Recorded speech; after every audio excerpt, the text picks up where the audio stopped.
గ్రామీణ నీటి సిబ్బంది కార్మికుల సమస్యలను రాష్ట్ర ప్రభుత్వం పరిష్కరించాలని కార్మికులు డిమాండ్ చేశారు. ముస్తాబాద్ మండలంలో గ్రామ పంచాయతీ గ్రామీణ నీటి సిబ్బంది కార్మికుల సమస్యలను ప్రభుత్వం పరిష్కరించి పర్మనెంట్ చేయాలని మండల పరిషత్ కార్యాలయంలో సూపరింటెండెంట్ కు నీటి సిబ్బంది కార్మికులు వినతి పత్రం అందజేశారు. ఈ సందర్భంగా వారు మాట్లాడుతూ గ్రామీణ నీటి సిబ్బంది కార్మికులకు కనీస వేతనం 26,500 రూపాయలు అందించి ఉద్యోగ విరమణ తర్వాత 2 లక్షల ఎక్స్గ్రేషియా కల్పించాలని ప్రభుత్వాన్ని నీటి సిబ్బంది కార్మికులు కోరారు. ఈ కార్యక్రమంలో నీటి సిబ్బంది కార్మికులు కొండిగారి పోషరాములు, పిల్లి రాజు, అబ్రవేణి లక్ష్మణ్, మీస సుధాకర్, పొన్నాల బాబు, దేవయ్య, రవీందర్ పాల్గొన్నారు. మేము నీటి సరఫరా చేస్తున్నాం. మాకు ఆదివారం లేదు, సోమవారం లేదు, పండుగ లేదు, పప్పం లేదు, 24 గంటలు సర్వీస్ చేస్తున్నాం. మాకు వేతనములు గదే 9,500 ఇస్తారు. ఇటు వేతనములు మాకు సరిపోవడం లేదు. ఎందుకనగా అనివార్య కారణాల వల్ల అన్ని వస్తువులు పెరిగినాయి. పిల్లల చదువులకు కానీ మాకు బతకడానికి కానీ అవకాశం సరిపోవడం లేదు. కాబట్టి మీరు మా ఆయన దయతలంచి మాకు రెగ్యులర్ చేసి జీతం వెచ్చింపు చేయగలని మా యొక్క మనవి.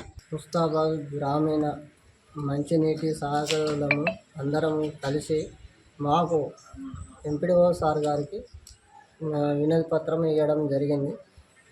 కలెక్టర్ సార్ కూడా మేము వినతి పత్రం ఇవ్వడానికి రేపు వెళ్తున్నాము. డిపో సార్ కూడా వెళ్తున్నాము.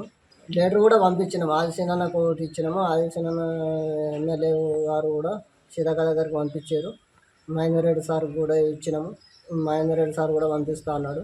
మాకు సమస్యలు ఏమున్నా పొద్దుగాల మబ్బుల 4 గంటలకు మొదలుకుంటే రాత్రి 10 అవుతుంది. మేము ఏమి కోరేదంటే మా కడుపుకు చాలతలేదు, చాలరా. మా జీతం అనేది సరిపోవడం లేదు. మా భార్య పిల్లలు చదువుకునే పొజిషన్లో కూడా బాగా ఇబ్బందులు అవుతున్నాయి. కాకపోతే ఏంటంటే మేము డ్యూటీ చేస్తున్నాం. డ్యూటీ చేసిన ద్వారా ఆదివారం రోజైనా కానీ మాకు సెలవు లేదు. దయతలిసి అందరికి అధికారులకు వినియోగించేది ఏమనగా, మేము గ్రామ పంచాయతీ సిబ్బందిని అయినా గ్రామీణ మంచినీటి సహాయకులుగా మీరు ఇచ్చిన సర్టిఫికెట్లు కూడా మాకునే. మీరు ఇచ్చిన విధానంగా మేము సేవలు చేస్తున్నాం. ప్రజలలో కూడా నమ్మకమై మేము పని చేయగలుగుతున్నాం. దయతలిసి మినిస్టర్ గారే కానీ, సీతక్క గారే కానీ, కలెక్టర్ గారే కానీ, డిపిఓ గారే కానీ, ఎంపీడీఓ సారే కానీ జర మా దయతలిసి మాకు జీతం రెట్టింపు 26,000 సాలరీ చేయగలరు, రెగ్యులర్ చేయగలరని మనం చేసుకుంటాం.